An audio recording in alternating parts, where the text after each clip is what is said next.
Hi hello welcome to my channel mom's melt magic. ఈరోజు అయితే నేను గోబీ ఫ్రైడ్ రైస్తో మేము ముందుకు వచ్చేసాను. ఎమ్మీగా పిల్లలకి ఈ వింటర్ సీజన్లో వేడిగా చేసి ఇచ్చేసేయండి.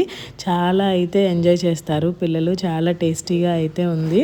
బట్ మదర్స్కి అయితే కొంచెం కష్టమేనండి. ఎందుకు కమిట్ అయ్యానా మా పాపకి చేస్తాను అని చెప్పేసి అనిపించింది.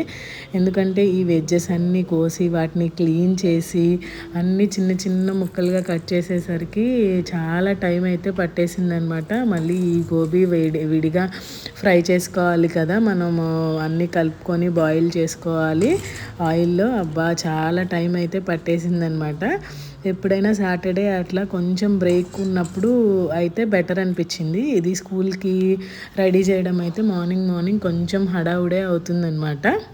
నా కిచెన్ టాప్ అంతా అసలు అన్నీ ఫుల్ వెజ్జెస్తో నిండిపోయింది. ఆ కట్ చేసిన డస్ట్ అంతా ఇదంతా అయిపోయిన తర్వాత నాకు క్లీనింగే 25 మినిట్స్ వరకు పట్టిందనమాట. ఈ ప్రొసీజర్ మొత్తం చేయడానికి గంట పైనే పట్టింది.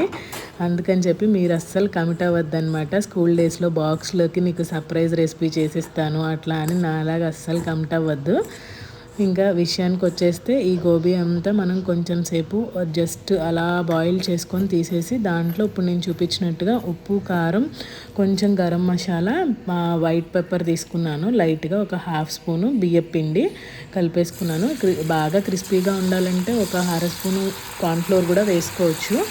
నేనేం వేయలేదన్నమాట. ఇలా నూనెలో వేసేసి అవి బాయిల్ చేసేసాను. అవంతా బాగా ఫ్రై అయిపోయిన తర్వాత గోబీ అది బయటికి తీసేసుకొని పక్కనైతే పెట్టుకున్నాను. ఈలోపు ఈ గ్రీన్ పీస్, ఈ కార్న్ ఒలిసేసరికి ఎంత పెద్ద ప్రొసీజరా ఈ డిష్ అని అనిపించిందండి. ఇదంతా మళ్ళీ విడిగా బాయిల్ చేసుకున్నాను. తర్వాత ఇంకొక పాన్ పెట్టుకొని దాంట్లో ఆయిల్ అయితే తీసుకున్నాను.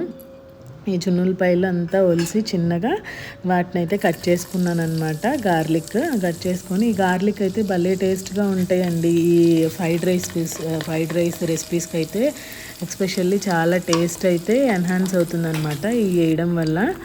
ఇంకేముంది, మనం కట్ చేసి పెట్టుకున్నాం కదా అవన్నీ వేసేయడమేనండి దీంట్లో. ఆనియన్, క్యాప్సికమ్ లేదు నా దగ్గర, సో క్యారెట్, బీన్స్, ఉల్లిపాయ అన్నీ వేసేసాను. క్యాబేజీ కూడా వేసేసాను. ఇంకా బాయిల్ చేసుకొని పెట్టుకున్నాం కదా గ్రీన్ పీస్ అను కార్న్, అవి కూడా వేసేసుకోవడమే. అన్నీ వేసేసుకొని బండి మీద వాడు తిప్పేస్తాడు కదా, అలా తిప్పుతూ ఉండాలి. ఇంకా నేను దీంట్లో అయితే స్టీల్ది అయితే తీసుకోలేదన్నమాట గరిట. అమ్మో నాదంతా అది పాడైపోతుంది పాన్ అని చెప్పేసి అప్పుడెప్పుడో యూజ్ లేకపోయినా ఊరికే కొంటూ ఉంటాం కదా, ఐకియాకి వెళ్ళినప్పుడు తీసుకున్నాను అనమాట.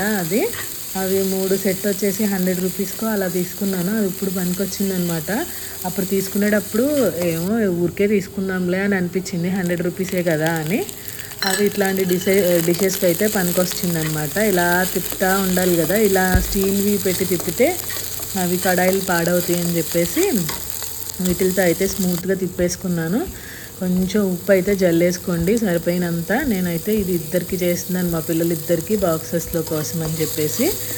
సరిపోయినన్ని వెజ్జెస్ తీసుకోండి, ఉప్పు తీసుకోండి. నేనైతే పెప్పరే యూస్ చేశాను అనమాట. దీంట్లో విడిగా కారం ఏం యూస్ చేయలేదు, పచ్చిమిర్చి యూస్ చేశాను కాబట్టి. ఈ బాయిల్ చేసుకొని పక్కన పెట్టుకున్నాం కదా, ఇవి కూడా యాడ్ చేసేసుకొని బాగా కలిపేసుకోండి. దానికి కూడా ఉప్పు, కారం మిగతావన్నీ అంటేటట్టుగా కొంచెం అల్లం వెల్లుల్లి పేస్ట్ అయితే యాడ్ చేసుకోండి. సాసులు అయితే నేను ఏం యాడ్ చేయట్లేదండి వీటిల్లో. ఫ్రైడ్ రైస్ అంటే నేను సింపుల్గానే చేస్తాను. అవి యాడ్ చేసి అయితే చేయను అనమాట. నాకు అంత ఇష్టం ఉండదు అవన్నీ ప్రిజర్వేటివ్స్ కలుపుతారు ఎందుకులే. ఇది కూడా చాలా టేస్టీగా ఉంటుంది అనమాట. అవి యాడ్ చేయకపోయినా పిల్లలకి యాడ్ చేయకపోవడమే మంచిది. కొంచెం అల్లం వెల్లుల్లి పేస్ట్ కూడా వేసేసుకున్నాం కదా, మొత్తం కలిపేసుకోండి. ఇలా తెప్పడానికే చేయని పుట్టేసిందండి బాబు.